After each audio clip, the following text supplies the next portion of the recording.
నమస్తే, welcome to Andhraprabha. నేను విజయ. తెలంగాణ రాజకీయాల్లో మరో సంచలన పరిణామం చోటు చేసుకుంది. మాజీ మంత్రి బీఆర్ఎస్ వర్కింగ్ ప్రెసిడెంట్ కేటీఆర్ అరెస్టుకు రంగం సిద్ధమైంది. ఇప్పటి వరకు గవర్నర్ వద్ద పెండింగ్ లో ఉన్న ఈ వ్యవహారం ఇప్పుడు ఆయన సమ్మతి తెలపడంతో కీలక పరిణామాలు జరిగే అవకాశం కనిపిస్తుంది. అవును, ఫార్ములా ఈ కార్ రేస్ లో బిగ్ అప్డేట్ వచ్చింది. ఈ రేసులో భారీ అవినీతికి పాల్పడినట్టు ప్రభుత్వం నిర్ధారణకు వచ్చింది. ఈ క్రమంలోనే మాజీ మంత్రి బీఆర్ఎస్ వర్కింగ్ ప్రెసిడెంట్ కేటీఆర్ కు నోటీసులు ఇచ్చేందుకు అనుమతి కోరుతూ గవర్నర్ కు ఫైల్ పంపింది ప్రభుత్వం. తాజాగా ఈ ఫైల్ ను గవర్నర్ ఆమోదించినట్లు విశ్వసనీయ వర్గాల నుంచి సమాచారం అందుతుంది. ఆ ఫైల్ ను గవర్నర్ కార్యాలయం రాష్ట్ర ప్రభుత్వానికి పంపించిందట. ఈ కార్ రేస్ లో నాటి ప్రభుత్వం ఉల్లంఘనకు పాల్పడినట్లు ఆరోపణలు వచ్చాయి.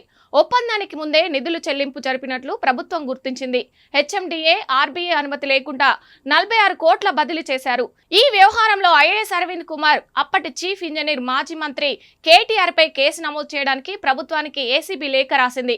ఇద్దరు అధికారులపై విచారణ జరిపేందుకు ప్రభుత్వం అనుమతి ఇచ్చింది. ఎమ్మెల్యేగా ఉన్న కేటీఆర్ పై కేసు నమోదు చేసేందుకు అనుమతి కోరుతూ గవర్నర్ కు రాష్ట్ర ప్రభుత్వం లేఖ రాసింది.